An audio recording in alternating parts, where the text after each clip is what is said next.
Здравствуйте, дорогие друзья! Сегодня выпуск интересных фактов о пении обращен преимущественно в далекое прошлое и имеет очень итальянский оттенок. В этом выпуске будут итальянские гондольеры и история величайшего музыкального подлога, поющие ножи и старинный вокальный гимн. Начинаем?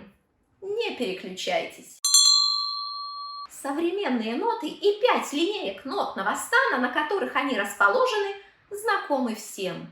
Эта система проста и удобна, но так было не всегда. До их появления использовалась невменная нотация.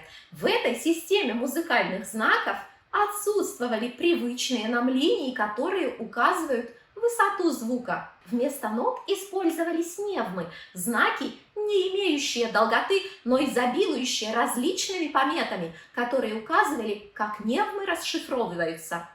Вот это поворот! Так как невмы не означали высоту и длительность, приходилось выучивать наизусть огромную систему мелодических оборотов. Обучение певчих, исполняющих по этой системе григорианские хоралы, занимало до 10 лет. Этот срок сократил в 10 раз до 1 года монах-бенедиктинец Гвидо из Ареццо, Гвидо Аретинский. Он считается изобретателем привычной нам линейной нотации, тем человеком, который разместил невмы на линейках. Таким образом, была решена задача со звуковысотностью. Она обрела конкретику. Для певцов это очень важно, ведь смещение звучания буквально на тон означает не только изменение окраски звука, но и опасность выхода в регистр, где голосовой аппарат работает в неудобном режиме, а звучание голоса обретает напряженность. Гвидо Аретинский также изобрел название нот.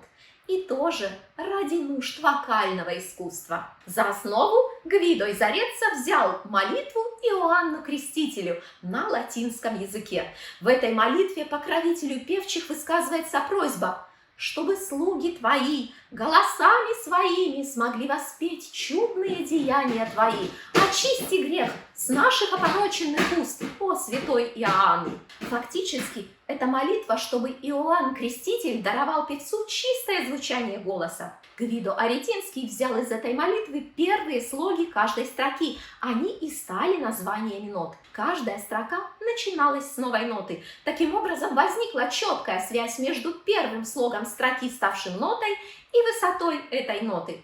В наши дни ут заменилась на до, добавилась нота си, но система, изобретенная Гвидо, оправдала себя и дожила, как вы видите, до наших дней. Лично я испытываю шок и трепет от мысли, что мне пришлось бы сложить все иначе, петь вот по такому. И очень благодарна Гвидо Аретинскому за его реформы. Если у вас есть поверхность, вы можете нарисовать на ней все, что угодно, ноты в том числе. А как насчет того, чтобы нанести их на лезвие ножа? Места мало, но вполне законченный музыкальный отрывок влезет. Так и подумали итальянцы и изготовили целый набор нотированных ножей. Всего в разных коллекциях по всему миру их насчитывается 16 штук. И это не разрозненные предметы, а объекты, которые должны работать вместе. Взглянем на них пристальнее.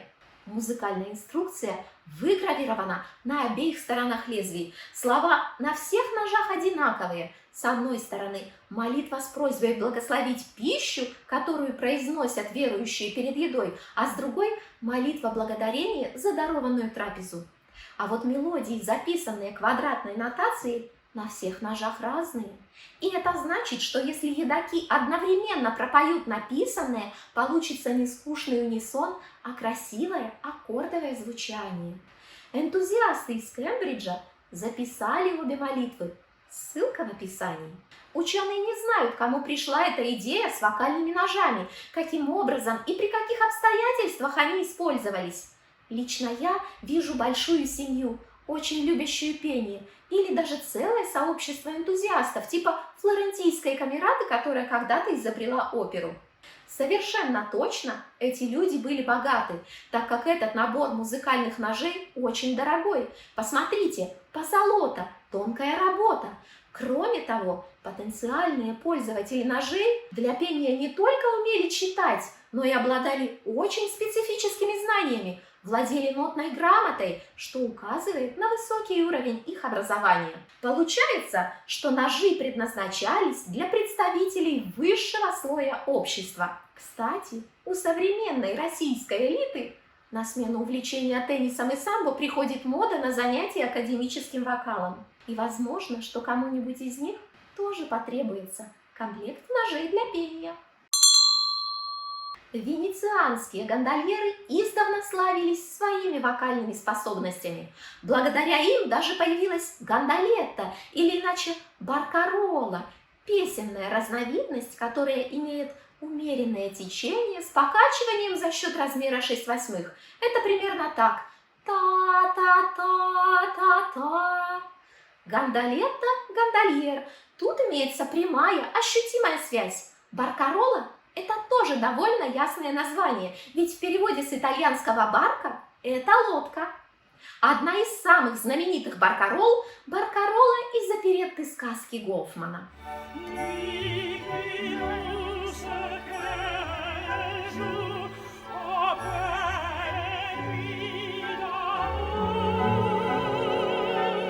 Своя собственная песенная разновидность – это достаточное доказательство музыкальной одаренности венецианских лодочников.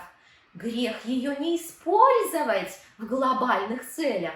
Именно так подумали венецианские коммерсанты середины 17 столетия.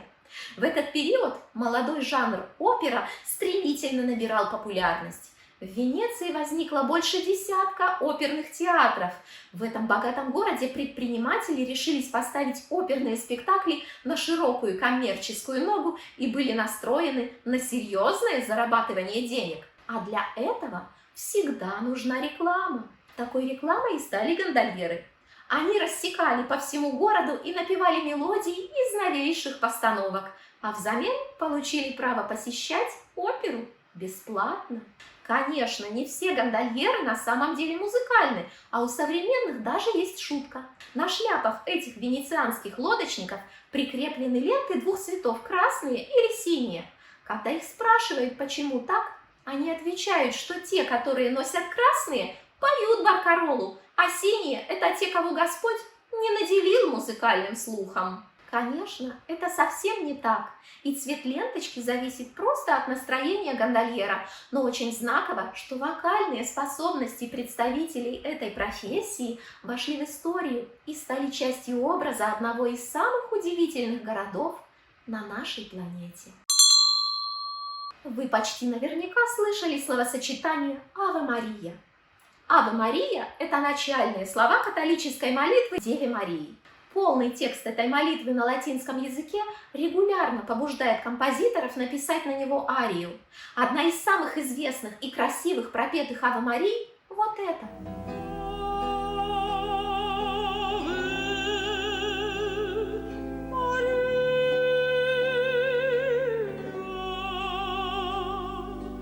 И вы, наверное, даже узнаете имя композитора – Джулио Каччини, один из создателей итальянской оперы. Кстати, ролик о рождении оперы вот тут. Эту Аве Марию исполняли и исполняют настоящие примы – Мария Биешу, Чичилия Бартоли, Хибла Герзмава и другие. А слушатели чаще всего не подозревают, что Аве Мария Каччини – это величайший пример мистификации, к которой привела скромность ее настоящего автора. Впервые эта Аве Мария была издана в 1971 году фирмой «Мелодия». Это была пластинка «Лютневая музыка» 16-18 столетия, а на арии было указано «неизвестный автор». Авторство Каччини возникло с подачи истинного создателя, композитора, гитариста и лютниста Владимира Федоровича Вавилова. Ирина Богачева, записавшая композицию для пластинки «Старинные арии» в 1975 году, вспоминала, что эти ноты ей принес сам Вавилов. Он же сказал, что это пьеса Каччини. Так началось путешествие арий по миру. Путешествие с чужим авторством, приписанным композитору 16-17 столетий. Только относительно недавно начала раскрываться правда, а певицы в программках все чаще указывают двойное авторство – Вавилов – Каччини. Впрочем, далеко не все Если послушать одну из самых первых записей, сделанную Ириной Богачевой, можно обнаружить в фактуре отпечаток настоящего автора. В этой записи нет наслоений и трансформаций поздних вариантов, и слышно, что ария задумана как дуэт.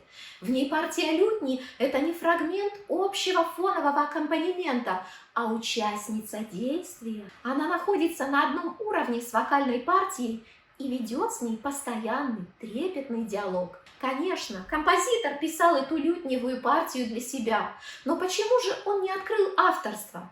Об этом мы можем только догадываться. А на сегодня все. Не забудьте поставить зайки лайк. Спасибо. Я научу вас любить вокал. Кусь!